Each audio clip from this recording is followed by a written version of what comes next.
అంతంత మాత్రాన ఆ రోజు మొట్టమొదటిసారిగా మంత్రి పదవి వస్తేనే 2000 కోట్లు తెచ్చారనంటే మా టెక్కలి ప్రజలందరూ కూడా చూస్తున్నారు. ఈసారి మళ్ళీ ప్రభుత్వం వచ్చి మంత్రి పదవి వస్తే ఆ లెక్క ఇంకెంత పెంచుకుంటూ మా టెక్కల్ని అభివృద్ధి చేస్తారో అన్నది ప్రతి ఒక్కరి తాలూకు ఆలోచన.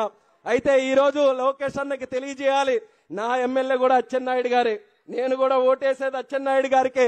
అందుకనే అచ్చెన్నాయుడు గారు ఏ కోరికలు ఉన్నాయో ఆ కోరికలు చెప్తూ నా కోరికగా, మా టెక్కలి ప్రజల కోరికగా మరొక కోరిక మీకు ఈ సందర్భంగా తెలియజేస్తాను. ఎన్నో అభివృద్ధి కార్యక్రమాలు చేశారు, కానీ నా పరంగా అచ్చెన్నాయుడు గారికి హోం మంత్రి ఇస్తే మీరు మీరు మీరు రెడ్ బుక్కులు, మీ చేతిలో ఒకటే రెడ్ బుక్ ఉంది, మీ దగ్గర 100 రెడ్ బుక్కులు ఉన్నా సరే 100 రెడ్ బుక్కులకి న్యాయం చేసే సత్తా అచ్చెన్నాయుడు గారికి ఉందనేది ఈ సందర్భంగా తెలియజేస్తున్నాను.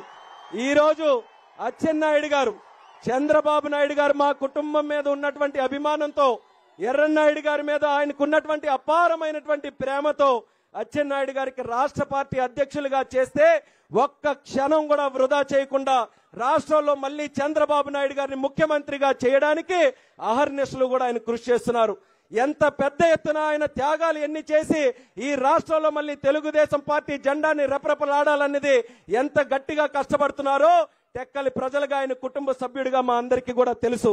అటువంటి వ్యక్తిని రేపు మళ్ళీ మనం అధికారంలో వచ్చినప్పుడు ఆయనకి మంచి స్థానంలో కూర్చొని పెడితే పార్టీ మొత్తానికి కూడా న్యాయం జరుగుతుంది, కష్టపడే కార్యకర్తకు కూడా న్యాయం జరుగుతుంది, 10 కాలాల పాటు చిరస్థాయిగా తెలుగుదేశం పార్టీ ముందుకు వెళ్తుందనే ఆలోచనతో, ఇది కేవలం ఆయన అబ్బాయిగా రామ్మోహన్ నాయుడు అడుగుతున్నటువంటిది కాదు, తెలుగుదేశం పార్టీని పూర్తి శాతం నమ్మేటటువంటి ఒక కార్యకర్తగా అడుగుతున్నాను.